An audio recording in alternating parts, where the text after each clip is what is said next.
Hi, I'm Scott Davis. Welcome to New World Birth. By accessing this presentation, you're inviting me to share this information regarding our passage through this challenging and very hopeful time.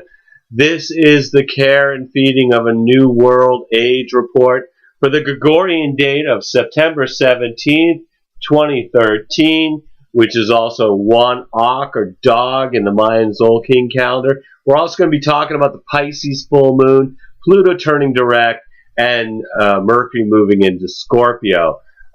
September 17th is one Ak or dog. This carries the themes of playfulness, sensuality, teamwork, protection, generosity, warm-heartedness, guidance, commitment, justice, fidelity, consistency, family and friends, and the faithful companion during times of darkness. William and Viola of ZolkinCalendar.com write, the Yucatec Maya name for this sign literally means door, portal, or gateway, and symbolizes the journey that we all make from one world to the other, not only in death, but also as we transform inwardly and rebirth ourselves. Thus, the dog or underworld companion or guide through darkness represents faith and loyalty surviving even after death. And I found that dogs seem to be associated with the afterlife across cultures where the dead are buried. And I think that might be because they were scavengers who would dig up the graves, and when they consumed the corpse, they were considered to be ingesting the soul as well as the flesh of the dead. Anubis was the jackal-headed god of the afterlife in ancient Greece, who is portrayed as a black dog. Greeks and Romans associated Anubis with the star Sirius, which is the brightest star in the sky and known through mythologies throughout the world as the dog star. Cerberus is the three-headed dog who guards the gates of Hades by allowing people to enter but not to leave. Their three heads represent the past, present, and future, or youth, adulthood, and old age. In ancient Irish mythology, references to the dogs are numerous, which means they are a very important symbol to the Celts. Dogs were also magical and could heal people by licking their wounds. In Norse mythology, the world of the dead was overseen by a monstrous dog named Garm. In Hinduism and Buddhism, there are two dogs with 4 eyes each, which accompany Yama, the Lord of the Dead. And they serve Yama by looking out for those who are about to die. In Aztec mythology, the departed soul descends into the underworld after death and comes to a river guarded by a yellow dog. And guardian hounds occur widely in shamanic and otherworldly lore.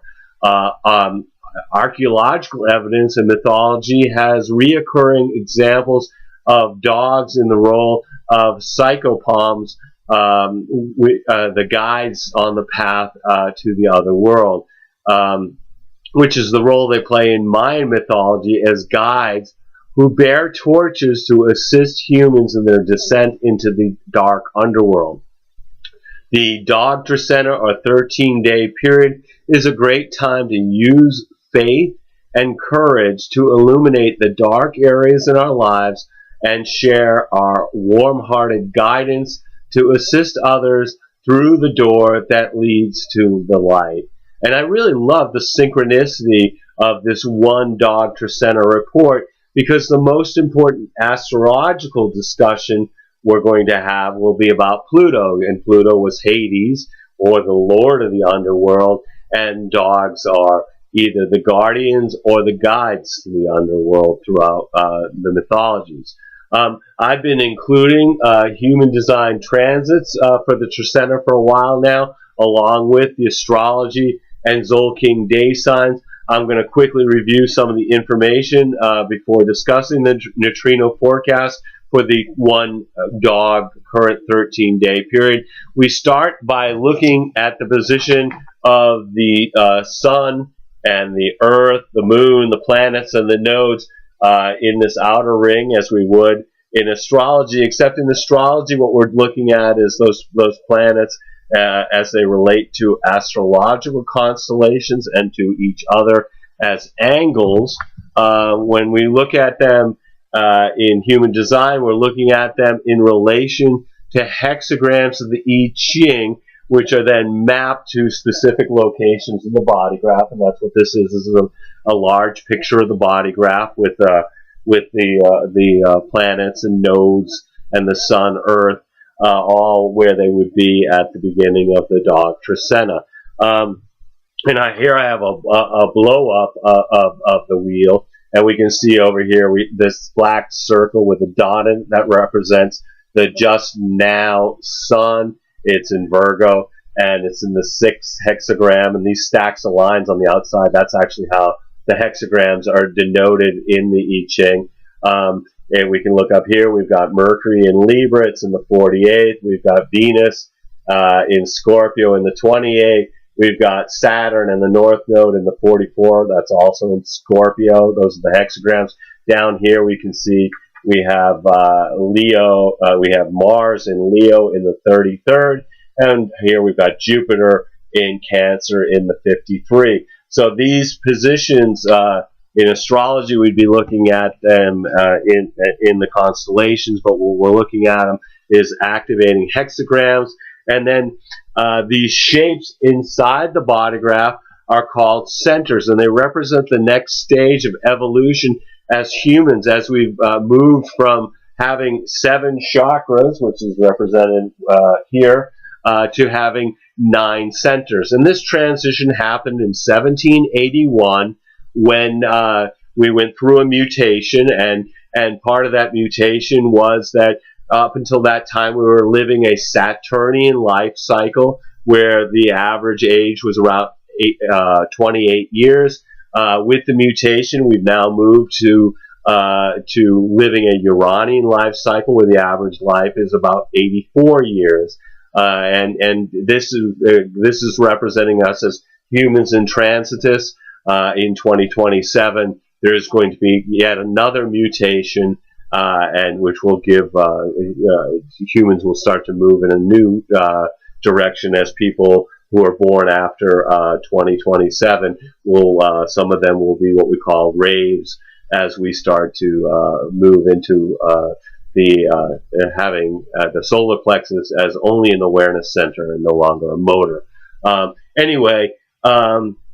All the paths between these centers are called channels, and they come from the Kabbalistic tree of life.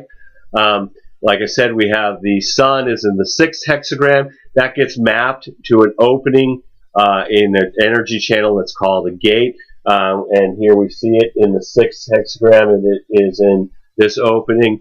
This is the 6th gate. It's called the gate of friction. It's located on the left side of the solar plexus in a defensive tribal channel that's called the channel of mating. I found human design to be amazingly accurate, and it's become my primary tool when I provide readings, when I want to talk about who the person is. I still use astrology to talk about what that person is navigating, what is the environment that's going on. So the black strips of paper on this design represent gates that are being activated by the sun, the planets, the nodes, regardless of whether they form a channel. So at the beginning of one Dog Tzolkin, we have falling hanging gates or potentials. Like I said, we have the sun here in the 6th gate, which is the gate of friction. We have the Earth, so this is a polarity, 180 degrees apart from where the sun is where the Earth is. It's in the 36th gate, and this is the gate of crisis. We have the 44 over here. We have the North Node is here. We also have Saturn here. The South Node is up here in the 24. We have Mercury is in the 48, or the gate of the well. We have Venus here in the 28. Mars is in the 33 over here. Jupiter is in the 53, and Uranus is in the 21, and Neptune in the 55, and then Pluto over here in the 58. Obviously, not every activation forms a channel, but this information can be very, very helpful if you know your human design chart, because some of these channels will form, or some of these potentials will form channels with the hanging gates in your personal body graph. And you can get your human design chart by going to jovianarchive.com and clicking on the button that says get your free rave chart, and then entering your birth information. I'm not going to follow the moon in this demonstration because it moves really fast and activates 3 or 4 gates in a day. So on one Auk or dog, we have no channels defined. Later on that day, on the 17th, Venus moves out of this 28th gate, and it moves into the 44, where it joins with Saturn and the North Node. Mars is also moving out of the 33rd gate here, and it's going to move over here to the 7th gate, which is the gate of leadership. And then on the 18th, Mercury moves out of the 48th gate. Oops, Mars is flying off the chart here. Let's try to, hopefully it will stay. Like I said, Mercury moves on from the 48 into the 57. The 57 really brings an awareness of the now. And then Venus then moves also on the 22nd. Wait, I'm sorry, I skipped ahead. On the 20th, the Sun moves out of the 6th gate and into the 46th gate. And whenever the Sun moves, the Earth moves, and it moves out of the 36th gate, and it moves into the 25. And the 25 is located here in the G center. So these 2 gates are in the G center, in the center of the identity. And then on the 22nd, we have Mercury moving out of the 57, and it moves over here to the 32. All right. And then Venus leaves the 44, and it is going to move from the 44 to the 1st gate. And the 1st gate is up here also in the G center, so we're getting a lot of activations in the center of the identity. 1st gate is about creativity.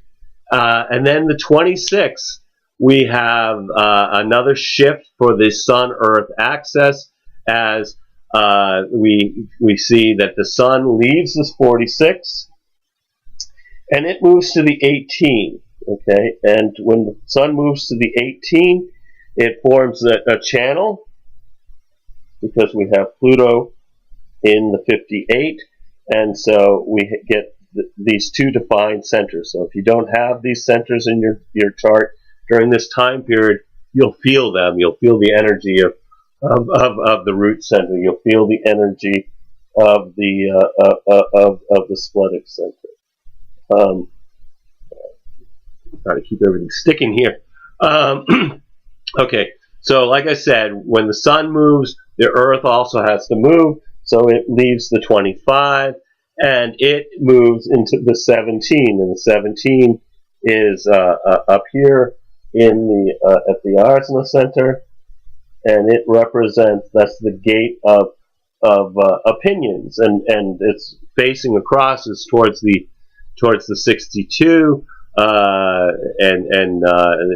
The 62 has the details for the opinion. So there may be people offering opinions for which they have no details whatsoever.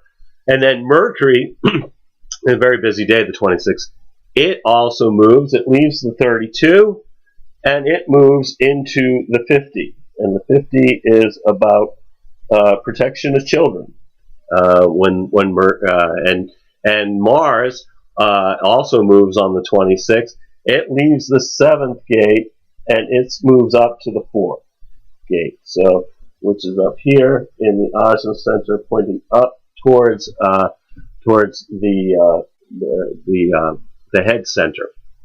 All right, and like I said, now we have this definition. We have the Sun over here in the 18. We have Pluto in the 58. This is the channel of judgment. This is a design of insatiability.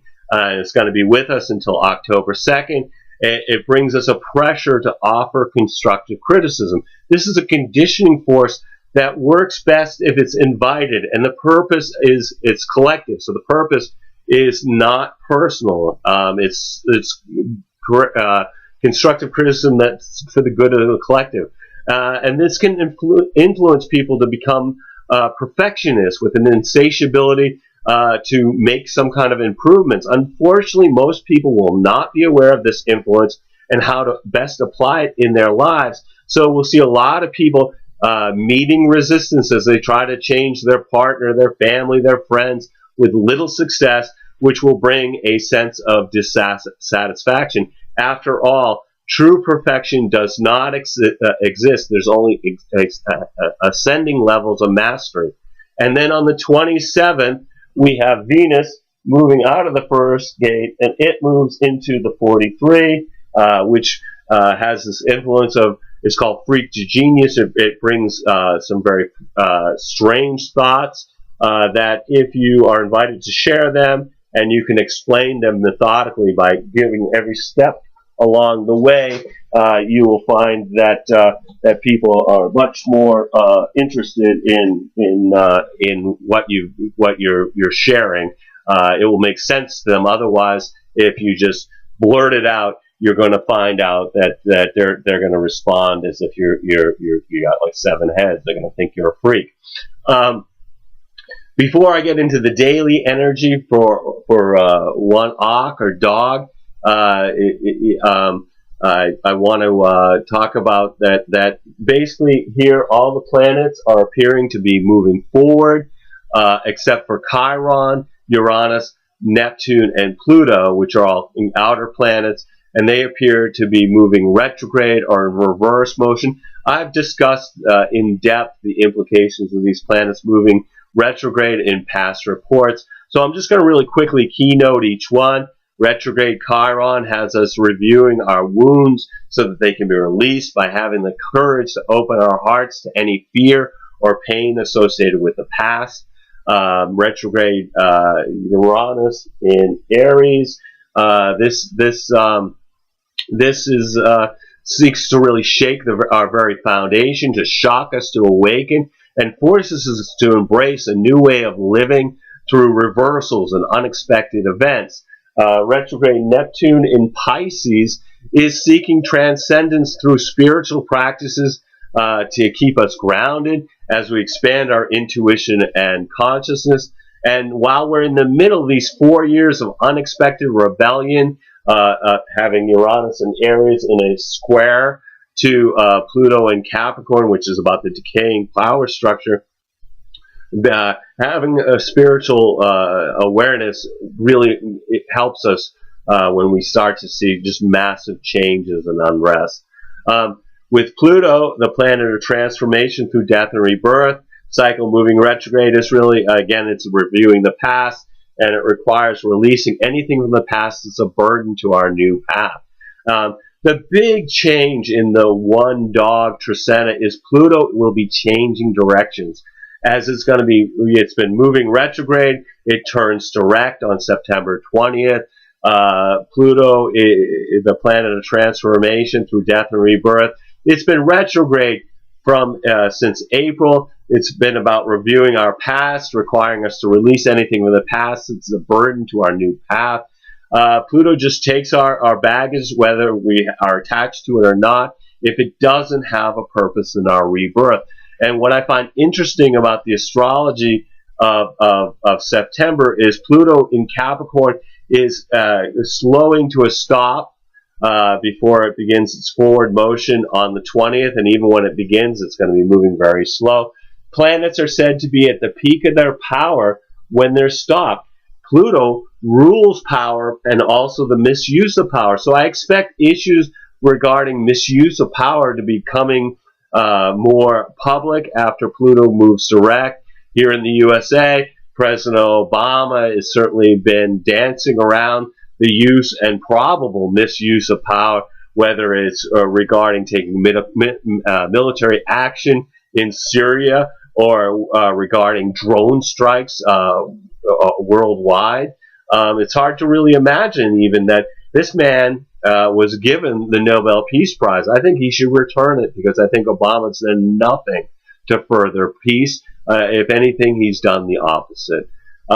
Pluto moved into Capricorn in 2008, and that's the point when there was overly optimistic investments that when we had Pluto in Sagittarius started to crash. Pluto in Capricorn is determined to expose the darkness, destroy the old order, and so that it can rise up like a phoenix from the ashes and soar again. Pluto will be in Capricorn until 2024, and early in this transit through the sign, we're really in the breakdown phase where it can no longer serve us, where something that no longer serves us is dismantled to create space for something new. Capricorn is about large structures, banks, governments, corporations, big religion.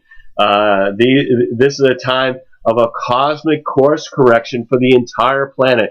We can no longer continue to harm Mother Earth for the economic gain of a few. Pluto is about power and empowerment, which I believe is about our spiritual evolution from being conditioned to live in fear of not getting our needs met, like too many rats in a maze, to realizing that there really is enough for all. If we don't need to fight it, so we really don't need to fight each other. We've really been sold this concept, and for a very high price, of manufactured lack. It's the resistance to Pluto's lessons of letting go of the past that actually bring tragedy and pain. Capricorn is about building and achievement. It's an earth sign, so it's rooted in the material world. You know, think of the goat climbing the highest mountains as the symbol of Capricorn. Pluto rules the underworld, so look for events from underground, such as earthquakes, volcanoes, giant sinkholes, events involving tunnels or subways, and infrastructure in general. It also for battles regarding underground resources such as oil and fracking. Here in Maine, where I live in the USA, we are battling the Nestle Corporation, and their subsidiary, Poland Springs, is trying to take legal action against the locals over water rights as they drain the aquifer for profit while people's wells are going dry. Capricorn is also about the elderly. Here in the U.S., there's political battles over Social Security, which was paid for by people's payroll deductions and has nothing to do with our national debt. But because our government borrowed so heavily from the Social Security system and has no way to pay it back, they want to dismantle this lifeline for our senior citizens. Pluto was last in Capricorn in 1762 to 1778, where it transformed the political and economic structures all over the world. From the end of the 7 Years' War, when France seceded Canada to Britain, to the political unrest in Europe and her colonies, which brought changes to many nations. Catherine the Great came into power after the murder of her husband and went to war with the Ottoman Empire, which yielded Russian control of Turkish territories. Poland was divided into 3 sections owned by Austria, Persia, and Russia. British Parliament passed the Stamp Act to pay for the cost to quell the colonial rebellions, which escalated into the American Revolution. And, you know, this all sounds familiar. The idea of increasing taxes to maintain control over an oppressed population, resulting in the overthrow of the oppressor. You know, people say, well, it couldn't happen again, but here we are. We're looking at Pluto and Capricorn. Is this possible? And I've been thinking about the current events related to the previous Pluto cycles during the first American Revolution. The colonists were against taxation without representation. And isn't that what we have right now in the USA, where our elected officials do not represent their constituents, but rather are in the pockets of multinational corporations? Our president is prepared to use our tax dollars to go to war with Syria based on made-up information regarding the use of chemical weapons. Especially when we think about our government, the U.S. government, when it pitched to us going to war with Iraq based on, they were certain of weapons of mass destruction in Iraq.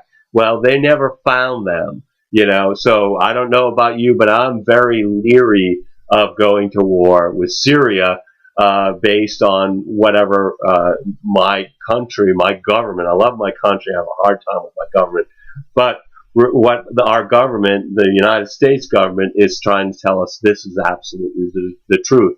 I'm not sure I believe them. And the parallels between Britain during the previous Pluto in Capricorn from 1762 to 1778 and the United States currently are very significant.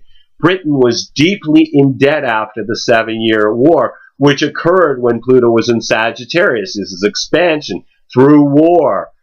Pluto, it's optimistic. They had colonized many countries and needed revenue from their subjects, both at home and abroad.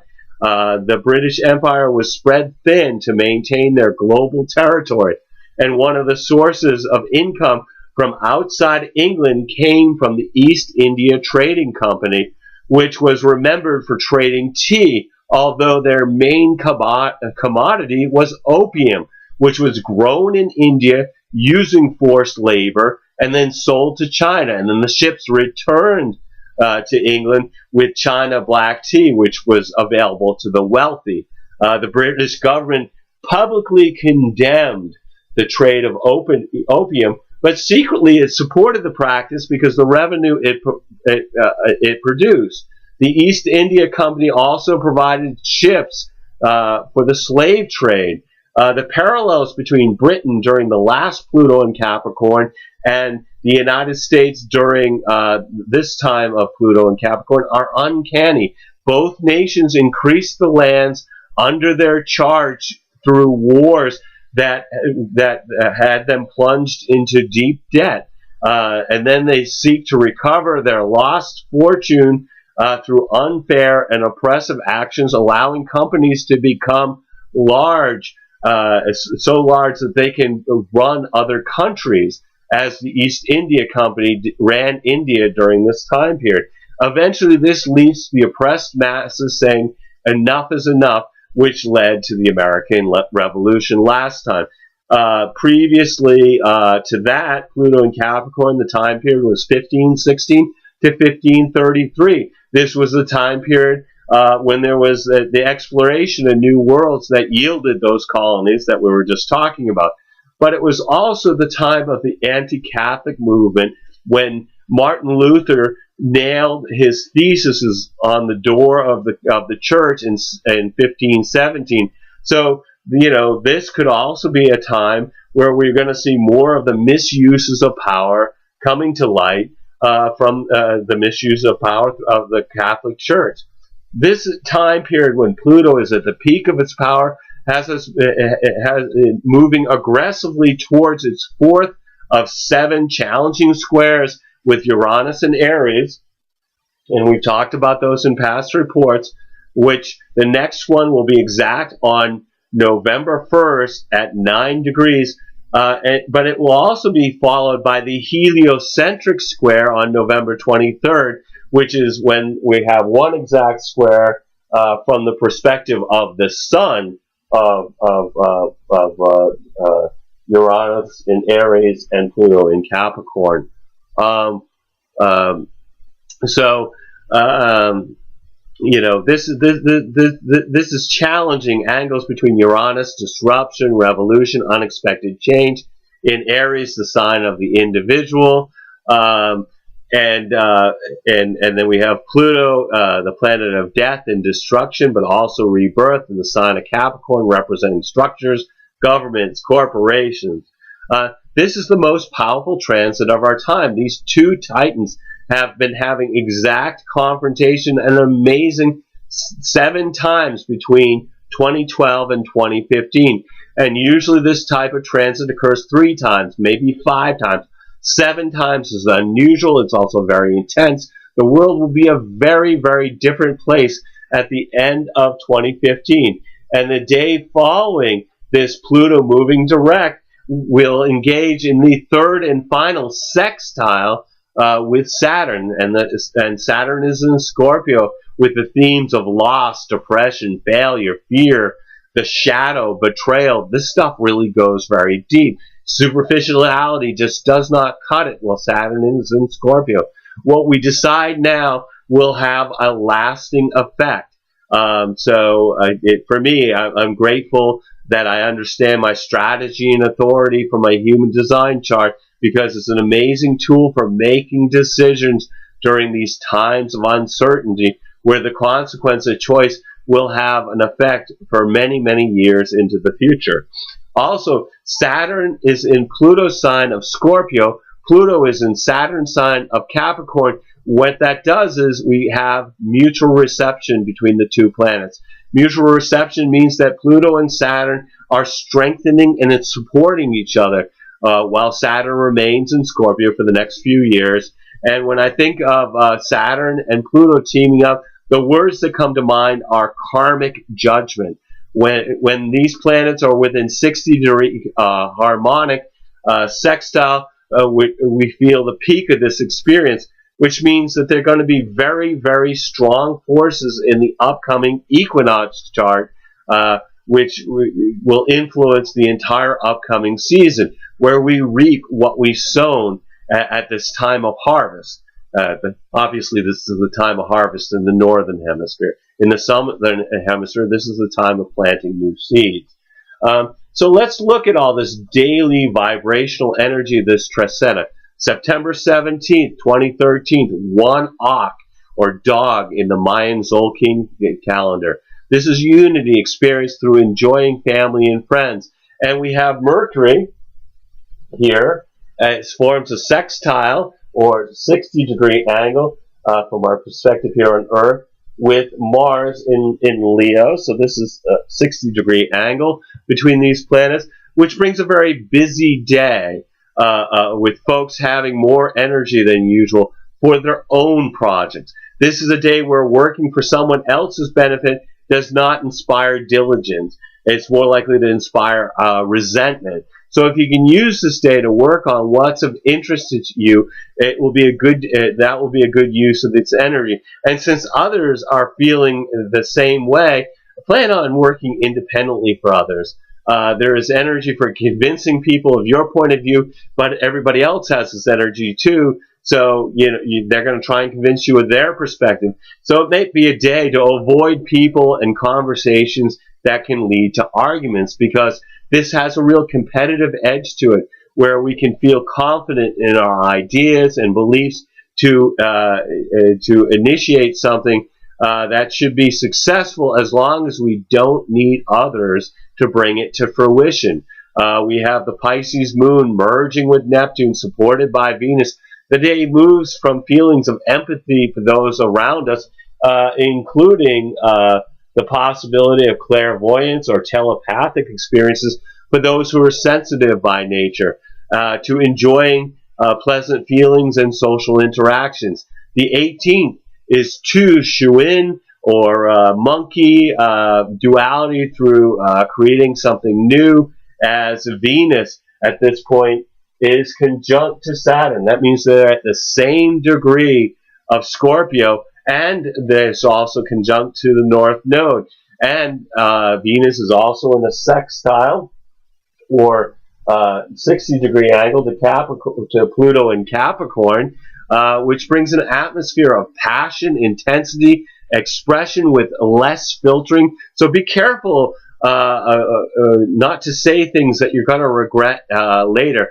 Specifically, Venus merging with Saturn, love and affection is tempered by practical considerations. This is kind of a more sobering point of view regarding relationships. Folks may seek the advice of older people, Saturn and Capricorn, regarding their relationships. Venus, Saturn is also about limitations, so this may be a time of parting temporarily or a breakup. Relationships that begin under this influence are long-lasting and loyal, but not particularly exciting. Saturn is in harmony with Pluto, which combines love and death. So this could be a time where you hear from an ex-lover, excuse me, or where you have a desire to contact a partner from your past. This transit deepens our emotions and brings more focus on our friendships. It also intensifies love relationships and can take sexual experiences to a whole new level. A new relationship may feel faded, but this could be an illusion that accompanies this transit. And then we have the moon in Pisces. It finds support from Saturn and Jupiter, harmonizes with Pluto. The day moves from having sort of sober, realistic views of life while experiencing deep emotions on a profound level, and then later people are having a pleasant sense of well-being. On the 19th, we have a 3 ebb or road, taking action through serving our community. This is the day of the Pisces full moon. And as far as full moons go, this one's a little more gentle than a lot of them are. Although we have some pretty powerful planetary alignments on the days surrounding this lunation. Pisces represents surrender of the spirit in the emotional realm, to be balanced and have more practical aspects to living in the physical realm, because we have the sun in Virgo. This is the harvest moon, which leads to simplicity and an attunement to what really matters. Are you happy with the results for what you've sown over the last 6 months? And then on this day, we also have Mercury in a sextile to Jupiter on the 19th, which it usually brings feelings of optimism, positive perspective regarding life. People are inclined to set long-range plans, goals for the future from a place of seeing the big picture. This is also favorable for business deals and commercial transactions.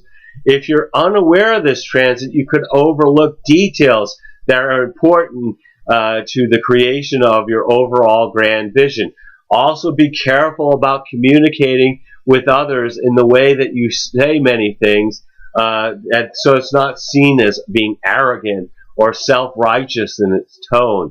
Awareness is key to working with this energy. So don't let too much optimism lead you into sloppiness or overlooking important details.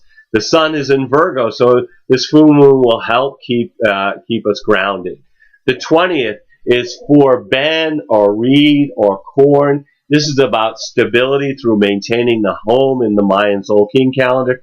This is the day that Pluto turns direct.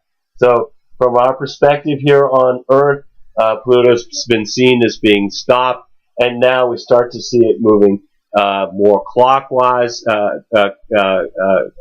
counterclockwise in this diagram, as it has prior been seen as moving counterclockwise, as being seen as moving clockwise. So it's slowed, it's come to a stop, it's at the peak of its power, it's now moving in the direction the constellations are moving, and that's what direct means. So this is transformation, and one of the shifts really is during the retrograde. It's really about our internal experience. Now that it's moving direct, it's about the outer world as it continues to destroy the decaying Capricorn structures of government, big business, big religion. This has Pluto moving towards this next confrontation with Uranus. That one's going to be exact November 1st for the 4th of 7 squares. This is a dramatic time as the resistance to old forms continues to collapse in its conflict with those who are individuals who are seeking liberty. Pluto is affecting many of us as it changes its direction at 9 degrees Capricorn, which is a time of increasing intensity and force. and superficiality just is not going to be enough. This is particularly intense for people who have their personal planets, anything from the Sun out to Mars at 9 degrees of Aries, Cancer, Libra, or Capricorn. Pluto's at its peak of power, and due to its lack of motion, as it changes direction, again, we have the mutual reception with Saturn and Pluto sign of Scorpio, Pluto and Saturn sign of Capricorn. That's exact on the following day for the third and final installment of Karmic Judgment. This can be very destructive energy as it needs to fulfill its purpose as transformation. It's best to hold lightly and let go if needed. Surrender that which has outlived its purpose. The Aries moon's challenged by Pluto, and Jupiter merges with Uranus.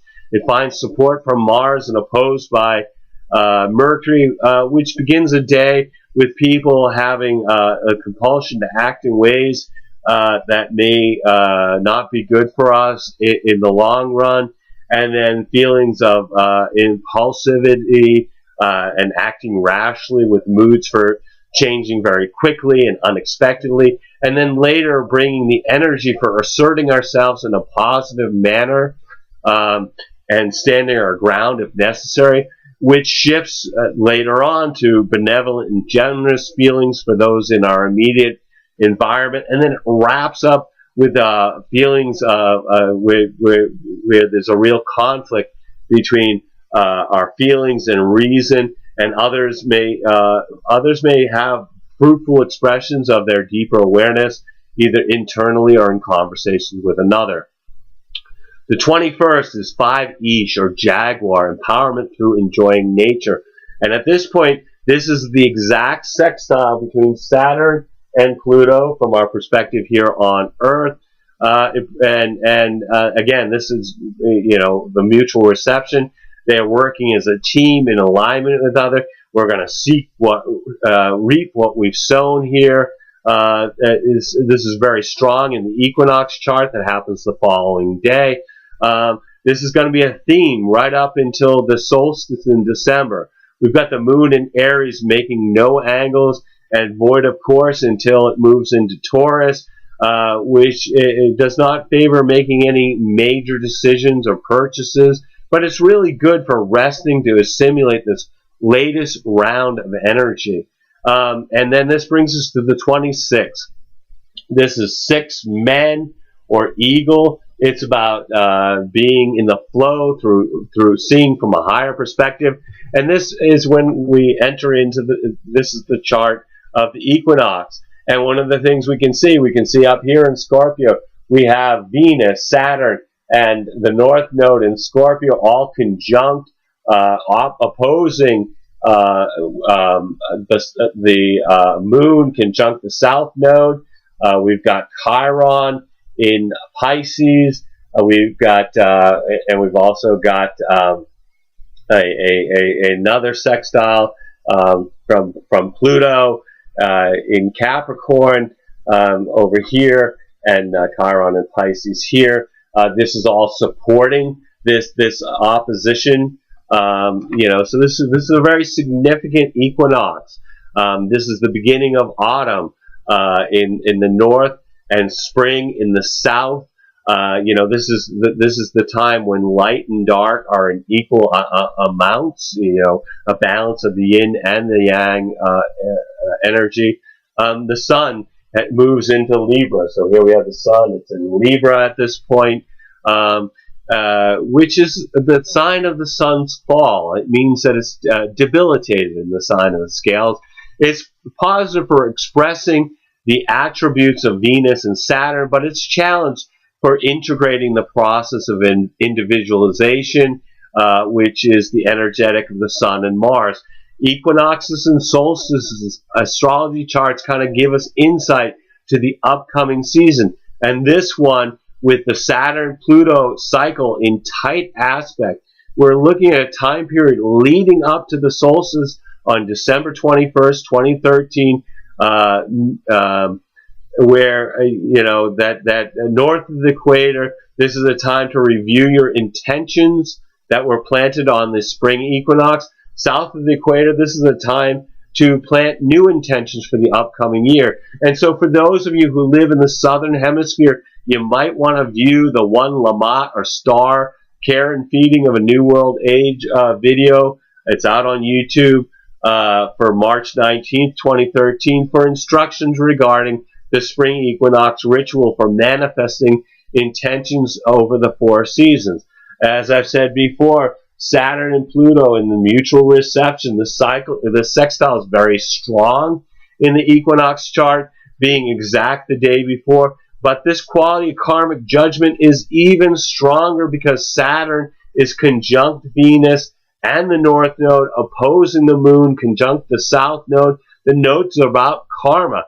The karma in this configuration is about limitations. Saturn related to what we value. Venus pulling us to move into the future, the North Node, while the Moon in Taurus, emotions connected to materialism, are anchoring us in the past, the South Node.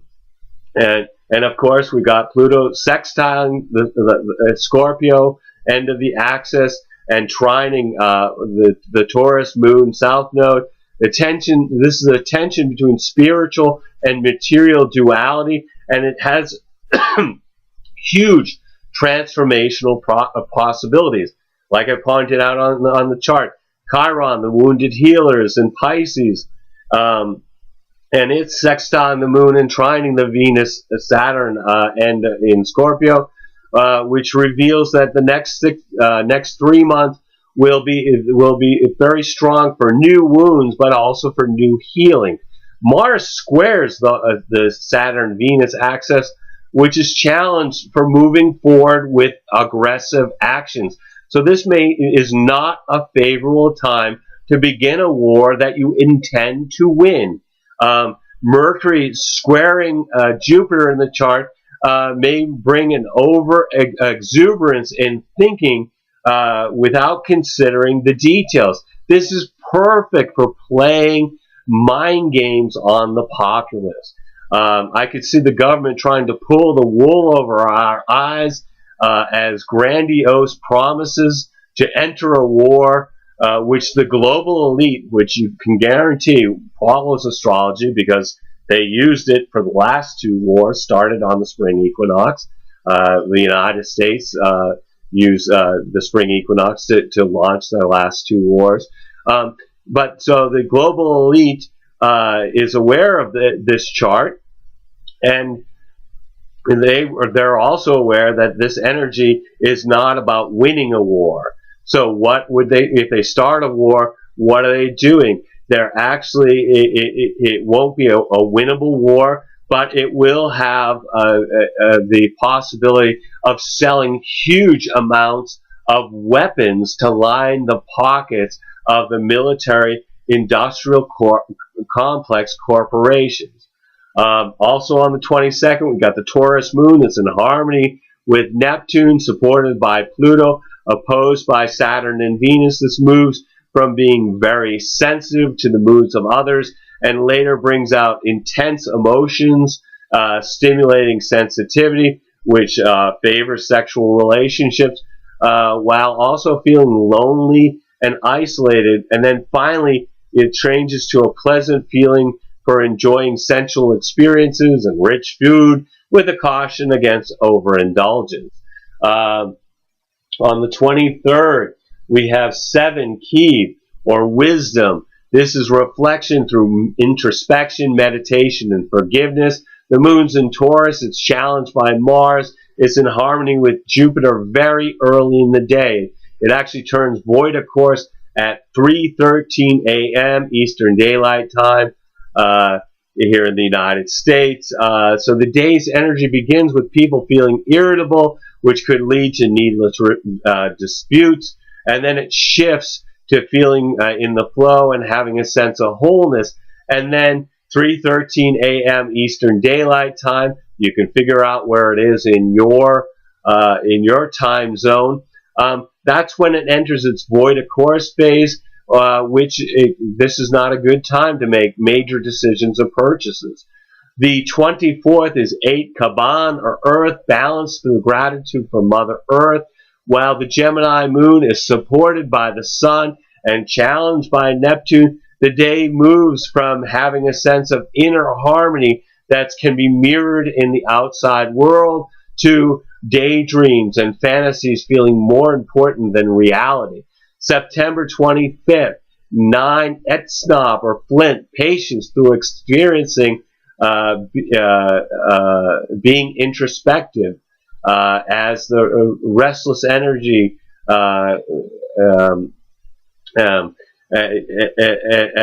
the moon in Gemini is stimulated by Uranus and Mars, which shifts from pleasant yet restless energy that desires emotional excitement, and then later brings the desire to work independently under the influence of Mars. And then the 26th, this is 10 Kawak, or Storm. This is about manifestation through recognizing the gifts in adversity. And this is where Venus here forms a trine, or a 120-degree angle from our perspective here on Earth with Jupiter. This is one of the best transits, except it's short in its duration, but it brings ease and grace, pleasant social behavior. Most will experience this as a needed break from the daily grind. This is great energy for social interactions and entertainment, amusements. Romance and financial interests are favored under this transit, along with traveling and taking a vacation that begins at this time. Indicates a journey that will be fun and enlightening and rewarding. Due to the low energy of this transit, this is not the best time to start an enterprise that requires a great deal of energy. And we have the last quarter moon being supported by Mercury and Neptune and challenged by the Sun, which moves from feeling in touch with our emotions and expressing them to others, and then our innermost subconscious fantasies and daydreams are confusing our reality, which may not be very good for accomplishing work. And finally, we encounter challenges to our daily routine. The 27th, 11, Ahau, or Sun, resolution through honoring the wisdom and ancestors of our wisdom and memory of our ancestors. The Cancer moon is opposed by Pluto. It finds support from Saturn and challenged by Uranus, which brings deep emotions rising to the surface while we settle into a more sober and realistic view of life. And then later, people are likely to act hastily and jump to conclusions. And then on the 28th, we have 12 Emish, or crocodile, in the Mayan Tzolkin calendar. This is about understanding through nurturing new beginnings. And on this day, we've got Venus squaring Mars. So here we have Venus forming a 90-degree angle with Mars from our perspective here on the Earth. So we've got a 90-degree angle between these two planets. This arouses our interest in the opposite sex. It favors physical expressions in relationships, particularly sexual experiences.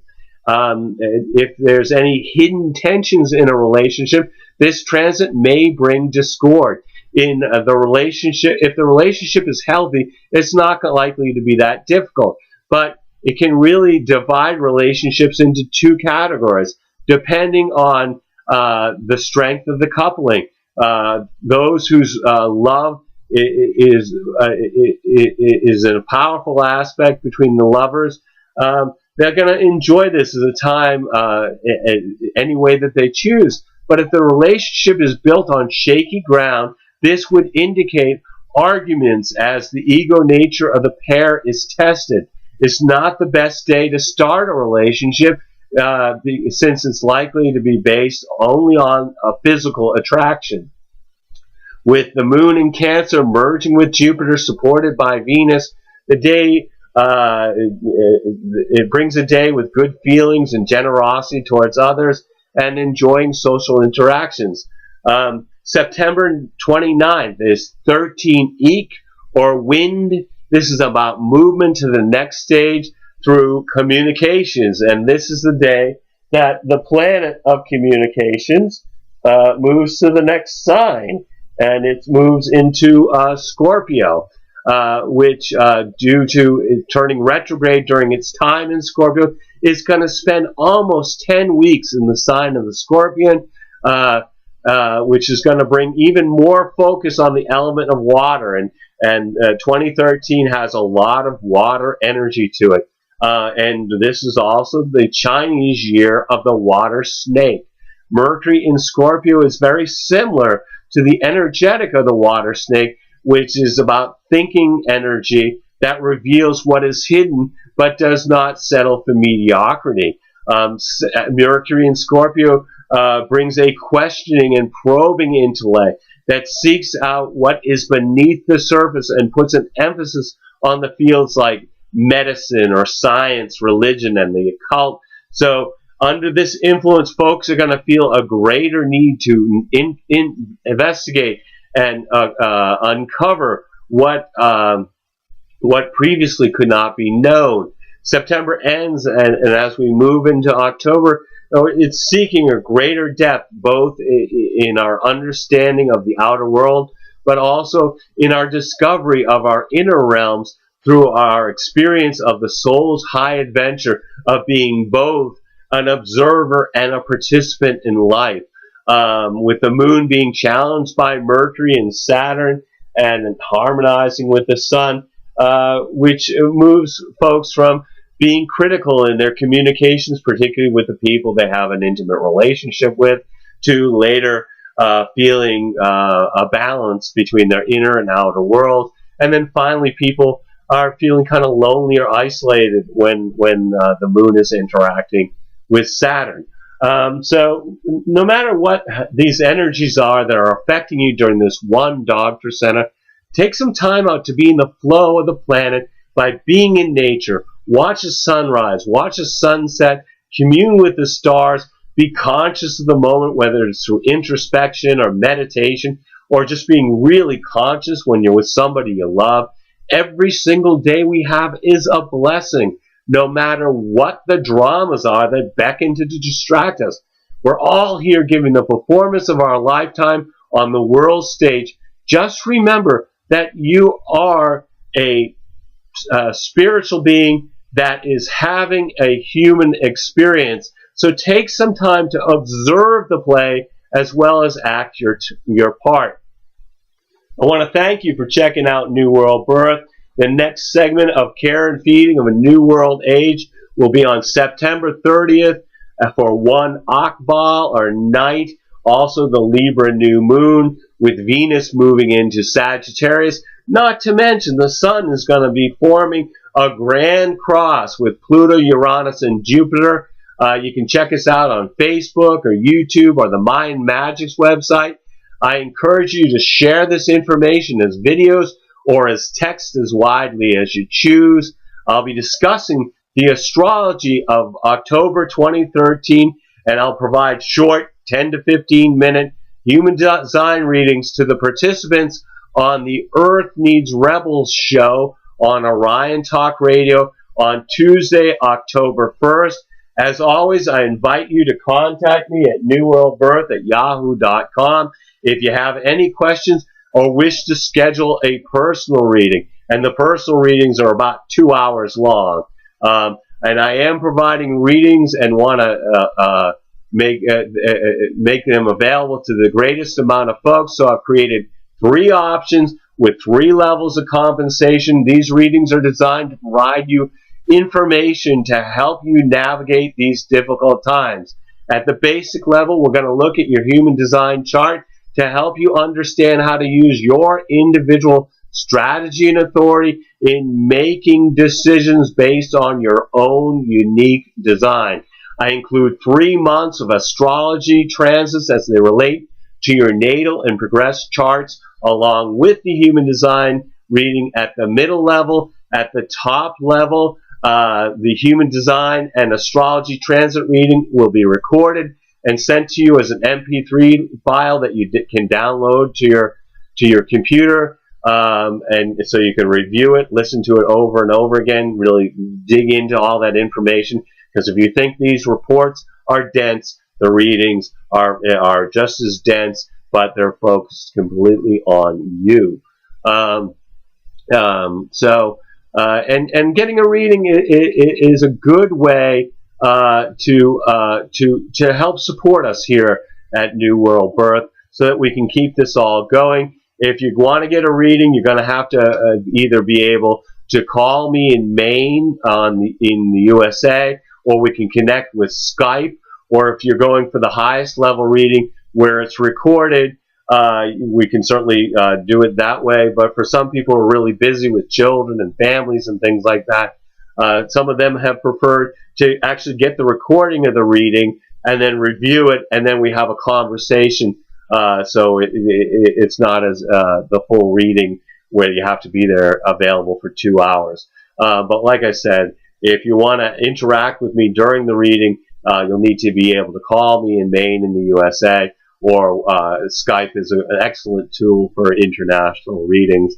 So anyway, like I said, we're really trying to make sure that we keep these reports freely available, and we are accepting donations. Recently, we've had computer issues that were very expensive, so we're also asking for donations. On Facebook, it's pretty easy to make a donation. You just go to the About on the New World Birth Facebook page and click on the website link under Contact. It will take you directly to making a donation at the New World Birth PayPal account. Otherwise, you can always find us on PayPal under New World Birth at yahoo.com. Just enter in that email address and it will find the account. As always, I am blessed that you've taken time to connect with my passion for all these ancient mysteries and their application to our journey during this incarnation. The light in me honors the light in you. Namaste and Lakesh. And I'm really grateful for you, and please share this with other people, and I hope to connect with you during the future at some point. Peace to everybody.